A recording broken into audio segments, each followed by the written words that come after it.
कि उत्तर प्रदेश जैसे देश के सबसे बड़ी आबादी के राज्य के वर्ष 2025-26 के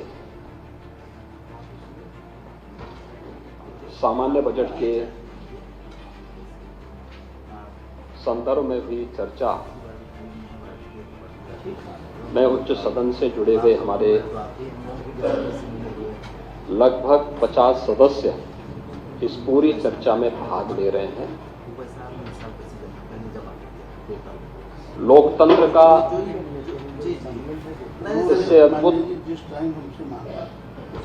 परिदृश्य दूसरा देखना बहुत कठिन है, क्योंकि लोकतंत्र की सबसे बड़ी ताकत है संवाद, अपने विचारों के अभिव्यक्ति, मर्यादा के दायरे में हम अपनी अभिव्यक्ति को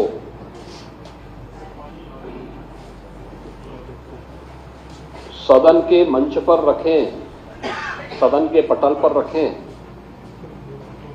तो इससे बड़ी दूसरी बात नहीं हो सकती है। और उत्तर प्रदेश जैसे राज्य के बजट को लेकर के सत्ता पक्ष और विपक्ष से जुड़े हुए सदस्यों ने जो रुचि ली है, अपने बहुमूल्य विचार इस सदन के सामने रखे हैं, मैं इसके लिए उन सभी माननीय सदस्यों को हृदय से धन्यवाद देना चाहता हूं जिन्होंने इस पूरी चर्चा में भाग लिया। महोदय, चर्चा जब हम लोग यहां पर आगे बढ़ा रहे हैं तो यह वर्ष अत्यंत महत्वपूर्ण है और उन सभी घटनाओं के हम साक्षी बन रहे हैं।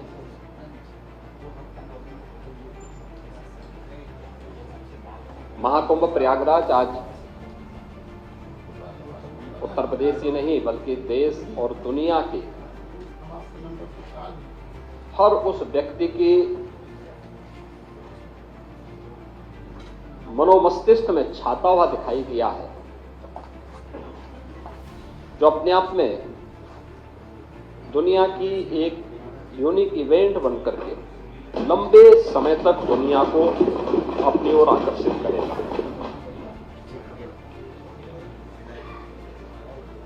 अपने मुद्दे हो सकते हैं, लोगों की अपनी भावनाएं भी हो सकती हैं और उसको हम किसी पर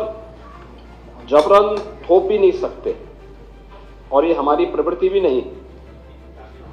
क्योंकि जब महाकुंभ का आयोजन हो रहा था उस समय भी हम लोग इस बात का अनुभव कर रहे थे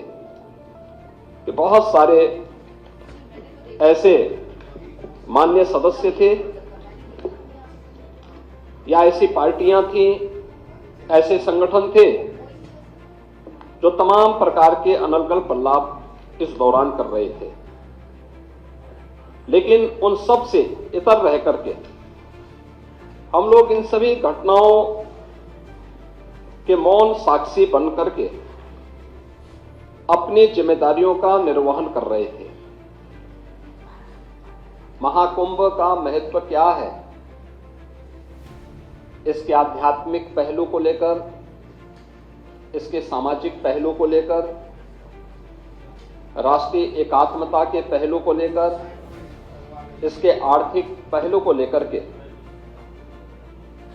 अनेक विचारकों ने, विशेषज्ञों ने अपनी राय रखी और स्वाभाविक रूप से कुंभ के बारे में चर्चा वही कर सकता है जो महाकुंभ का दर्शन किया हो और महाकुंभ की नगरी में जाकर के जिसने साक्षात इस सांस्कृतिक और आध्यात्मिक आयोजन में सहभागी बनकर के इस पूरे आयोजन में जो सहभागी बना होगा, महाकुंभ के बारे में, उसकी विवेचना के बारे में, उसके अलग अलग पक्ष के बारे में वही चर्चा कर पाएगा।